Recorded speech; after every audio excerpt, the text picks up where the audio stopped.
Hello po. Ang lulutuin ko po ngayon ay ginisa. Ginisa lang po siya na ampalaya. At magpiprito tayo ng baboy. Yan po at ang aking pangsahog sa ampalaya. Nilaga ko po muna yung manok. Yung mga ribs ng manok po siya guys. At meron din po siya nilagay ako ng baka. Hinalbusan ko po. Yan po, bawang, sibuyas, kamatis. Tara, luto na po tayo guys. So yan na po guys. Linis ko na po ang bawang, sibuyas, kamatis. Yan. Ilalagay ko na rin itong pangsahog. Medyo i-toasted natin siya guys.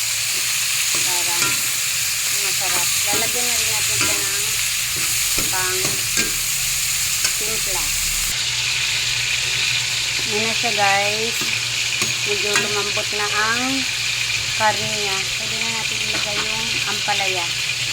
Ito siya guys. Ampalaya. Binabad ko po muna siya sa asin para hindi po siya kapaitan. Ito po ang sikreto ng ampalaya. Ibababad niyo muna sa asin.